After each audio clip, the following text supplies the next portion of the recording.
not that much of a party usually here, Charlie, is it? At least with music. There's been some parties here. Yeah, there's been parties. Yeah. You've been partying a lot this week, eh, Coach? Great week for you. Just happy.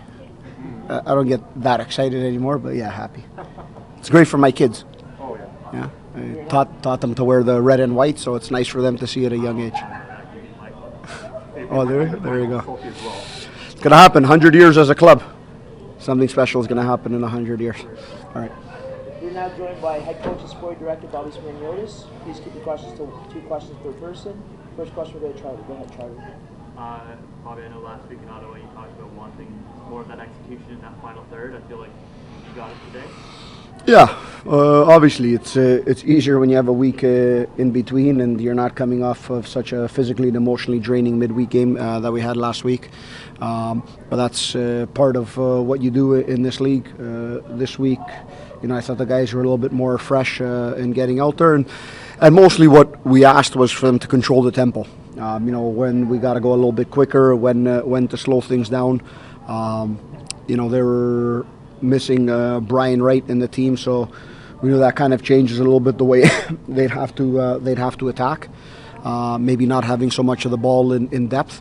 So we needed to make sure that we're a little bit patient. We picked our moments to go forward. I want to ask about Kwesi. He's been in that kind of center forward role since the Montreal game. What have you liked about how he's kind of made that opportunity his own, and what makes him such a good fit there? Yeah, to be honest, it's something I talked a lot about with staff from last year, just in the different situations or different places he can play on the pitch. He's a young guy. He's got a lot of ability. And sometimes you got to look beyond what you see. He's a player. If you look at him in all of our small-sided games, he's finishing in and around the goal. He's excellent. He's good on the turn. He holds the ball up. On the flip side, he's got all the tools to be a top left back or wing back and so on. So it's something we've been talking about. We've been discussing as a staff, and sometime when there's a need. You fill that need with someone, and with our 2 strikers out at the moment, it was an opportunity to test this out, and so far I think it's been going very well. I want to start off by asking, because 3 games against Europe this year, 3 wins, 3 goals home, 3 convincing wins. Is there a feeling you've kind of figured York out at this point, seeing that you've gotten the success so quickly?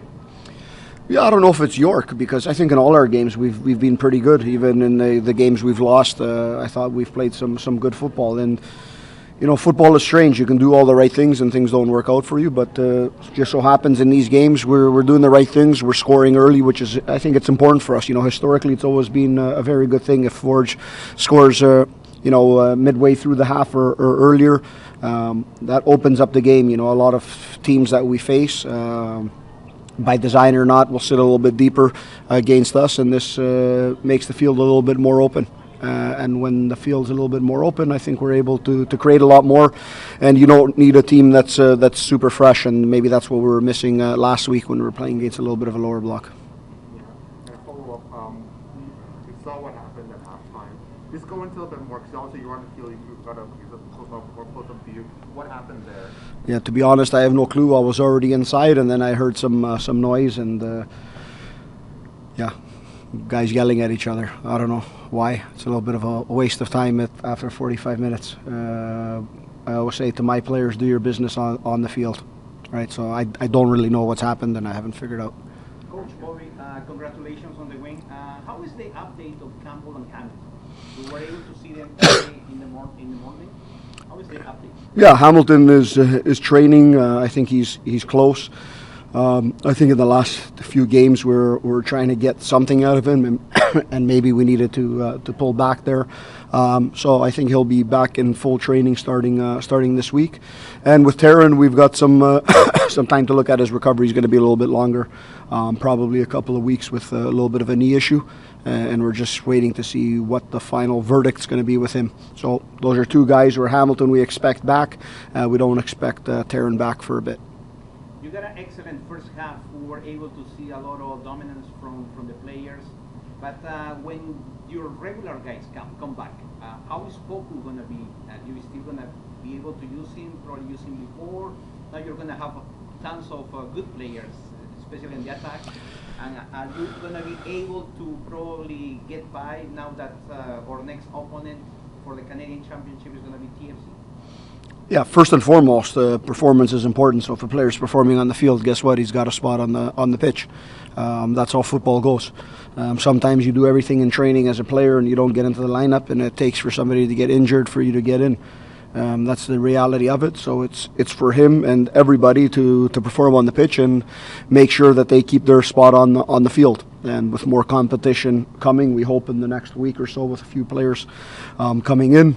Also, us looking into the market when we look at July, having still 2 spots available in our roster, we're still able to move and try and bring in some impact players into the team. So we always want to be able to create competition. And you mentioned something about Toronto FC. We'll think about them, I think, on July 4th or 5th. Until then, we have a lot of games.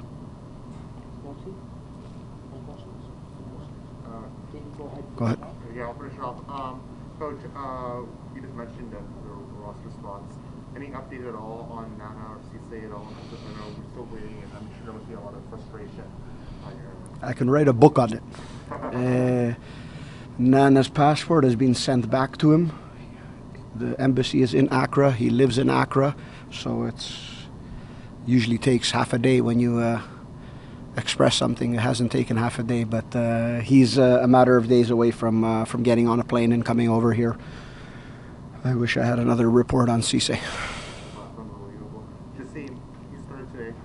Tell us a bit about that. You know, second clean sheet. Tell us about that.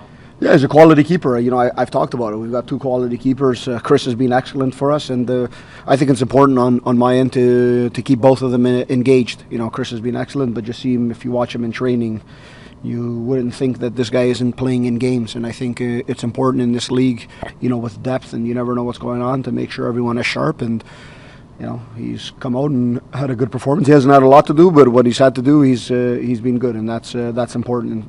And sometimes having the presence on the field is all you need to keep yourself motivated in the right ways. He has our trust from the coaching staff, goalkeeper coach, all the way to me. So it's always a positive thing. Thank you so much, Coach. All right, thank you, everyone.